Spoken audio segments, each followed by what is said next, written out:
Hey everyone, welcome back to XYZ Architect, where we make metrology and technical drawings easy to understand. Today, we're continuing our new GD&T series with part 4, Form Tolerance Symbol. We'll break down what each symbol means, how to interpret it, and how it applies in real measurement situations.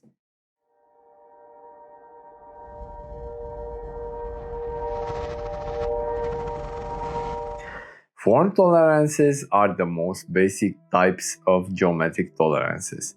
They control the shape of individual features without referencing any datum. That means they don't depend on orientation or position. They just control how perfect the form of a surface or line must be. We'll start off with straightness. Straightness controls how much a line element can deviate from a perfect straight line. There are two types of straightness. The surface straightness, applied to a surface, example surface of a shaft or a flat surface, and the axis straightness, applied to the axis of a cylindrical feature.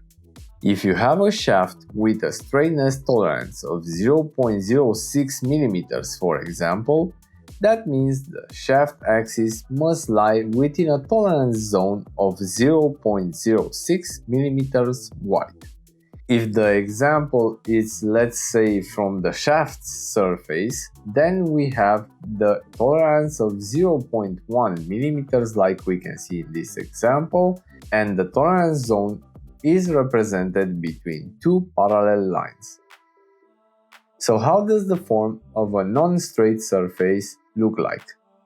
We can have a concave shape, a convex shape, or an irregular shape. Here is a measurement tip. Surface straightness can be checked with a dial indicator.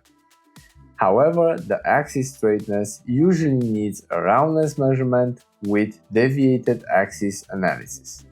Now, let's move to flatness. Flatness controls how much a surface can deviate from being perfectly flat.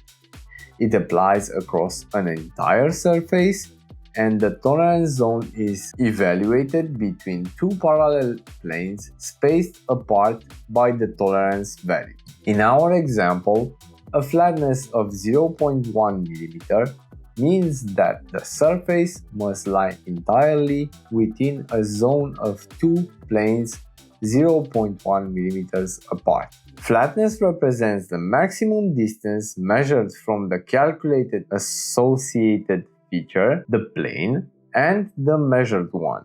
The form of the deviation from flatness can be also concave, convex, or any irregular feature. Here's a tip for flatness. Use a grid or points or a scanning strategy across the surface. No datums are involved, it's purely about shape. Roundness. Roundness controls the form of a circular feature, like a cylinder or a hole in individual cross sections. It does not control the axis or how straight the part is, only how close each circular cross section is to a perfect circle. As an example, a roundness of 0.1 mm means every measured circle must fit between two concentric circles 0.1 mm apart. Here's some tips for roundness. Roundness can also be checked with a dial indicator. If you use a CMM to measure the roundness and the height is not specified on the technical drawing, make sure you take slices along the entire length of the cylinder or hole. And we have the last symbol for form tolerances, the cylindricity. Cylindricity is like combining straightness and roundness into one.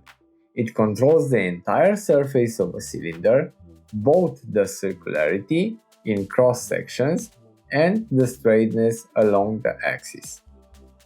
As an example, a cylindricity tolerance of 0.3 mm means the entire cylindrical surface must fit within a 3D tolerance zone shape like a perfect cylinder of 0.3 mm thick. And the measurement tip for this one is use full surface scanning or multiple cross-section to evaluate this. Remember, it's a more advanced requirement than just roundness. So to summarize, straightness is a line form, flatness a plane form, roundness a circle form, and cylindricity the full cylinders form.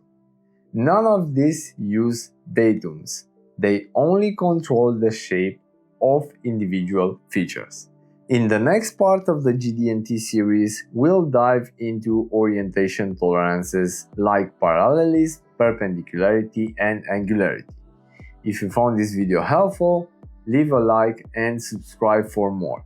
And if you want deeper technical breakdowns, you can find extra content and downloads on my Patreon at patreon.com/xyzarchitect. Drop your questions below and let me know which GD&T symbol you find most confusing.